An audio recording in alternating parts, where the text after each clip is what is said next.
Which of these women do you think is more beautiful? I think most of you would say the right one, and for good reason. This is Kristina Pishkova from the Czech Republic, and she won first place in the Miss World 2024 contest. She was literally recognized as the most beautiful woman in the world. She passed all the objective beauty criteria and won. She has healthy skin, a narrow and high waist, and a symmetrical face. However, the stereotype of Ethiopia would disagree with this competition. There, when girls reach puberty, they have their two lower teeth removed, their lip pierced, and a clay disc inserted to stretch the lip. Thanks to this, they can remarry off their daughters on condition. If the lip is small, they ask for only 40 calves. If it is large, they can ask for as much as 60. Isn't the beauty a strange thing? We live on the same planet, but this tribe doesn't care about your body shapes, long hair, and beautiful healthy skin. What is the difference then? What is considered beautiful in general? And in general, what is beauty? In this video you will find out why do we see faces where they shouldn't be, what is the difference between subjective and objective beauty, how have standards of human beauty changed throughout history, why are we attracted to bright and colorful things, what is the most beautiful mathematical formula, and what is considered ideal beauty. Let's start with a question. Do you see a spider here? Yes, there it is. And the archer? You're an eagle. And if I ask you about the leopard? I can congratulate you. If you saw them very quickly, you had very attentive ancestors. This feature came to us from evolution. Over time, monkeys began to realize that if I see eyes or even someone's face in the bushes, it is advisable to run away as fast as possible, because it could be a puma or a leopard. And those who ignored it simply died without leaving offspring behind, and because of this, their species didn't continue to rise in evolution. In today's world, there is no need to look for anyone, because bananas are no longer trees, but nearly stacked on shelves in Walmart. But we still have the skill. It is called a very difficult word to pronounce, pareidolia. Here, for example, is a ghost on the tiles in the toilet. Here is the car looking at us and smiling. The house is looking at us, and here is Darth Vader in general. This gives our brain an incredible amount of serotonin, the hormone of pleasure, because we see faces like this. Cool, yeah, that's interesting. It helps us understand whether an object is dangerous or not. We can theoretically reproduce with this object. I'm talking about humans here. Or even if we can eat something like bright berries among green leaves. Speaking of brightly colored berries, have you noticed that there is not a single grey fruit or vegetable? This is because people and animals have a subconscious association that everything bright means positive, and therefore tasty and edible.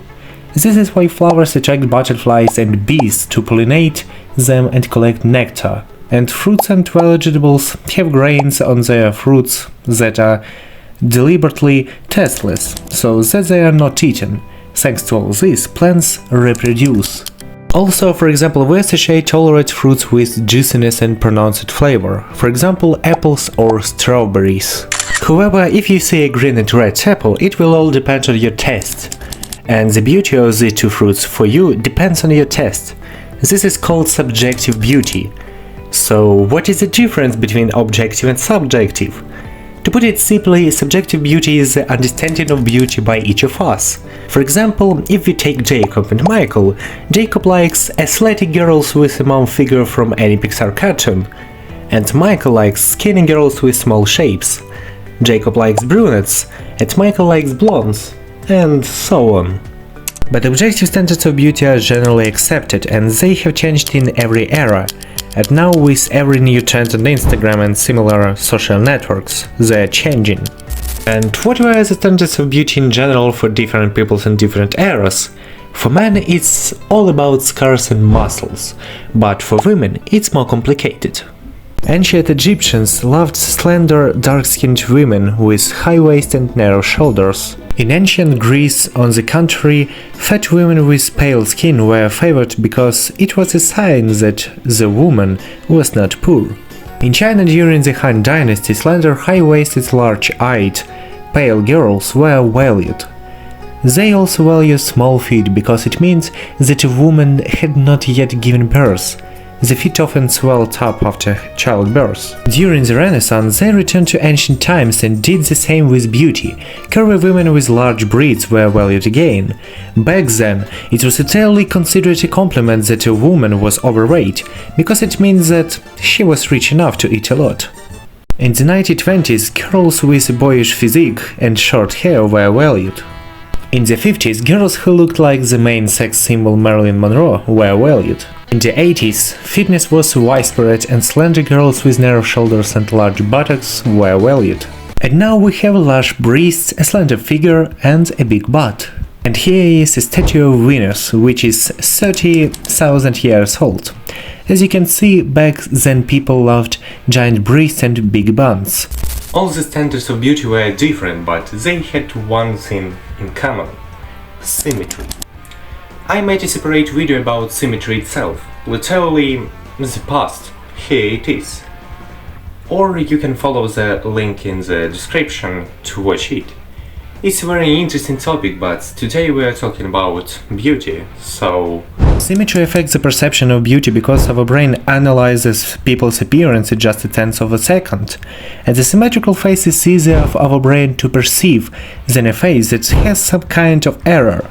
However, sometimes people also like the so-called soft symmetry, because the face looks more unique and interesting. Also, thanks to symmetry, we perceive a person to be healthier. This means that this person will give us better offspring. And of course the influence of the culture you grew up in. In most cultures around the world, symmetry symbolizes harmony and balance, everything we associate with everything good. And in our world, by the way, there is something else that symbolizes the best balance in the entire scientific world, including the mathematical world. This thing is officially recognized as the most beautiful thing in theoretical science, and even the Mathematic Intelligence Journal recognizes this thing, or rather the formula, as the most beautiful in the world. Here it is, Euler's identity. But why exactly this one? The trick is that this identity unifies several branches of mathematics at once. 1 is the easiest number to count. 0 is nothing. Literally nothing. These two numbers came to us from arithmetic. The number I, or the square root of -1, came to us from algebra. The number pi connects the circle with the diameter and symbolizes geometry.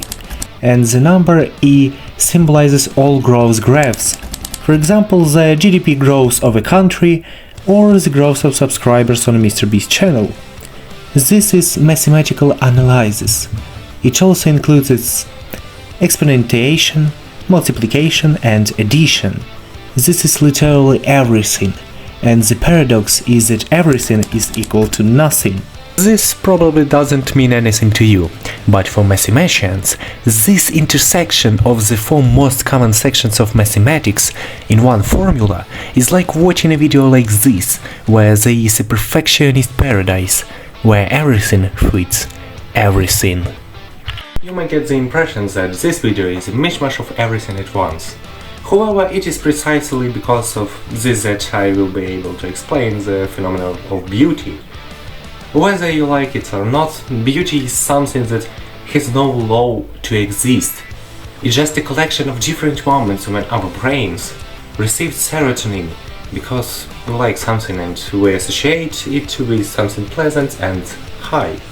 Try to explain to a small child what beauty is, and the child will not be able to explain it to you, but he or she will easily point to beautiful toys, beautiful and bright pencils, and even beautiful people. But as for me, the main thing is not the external but internal beauty. So do content the world to make it a little more beautiful. Keep up in your intelligence. Goodbye.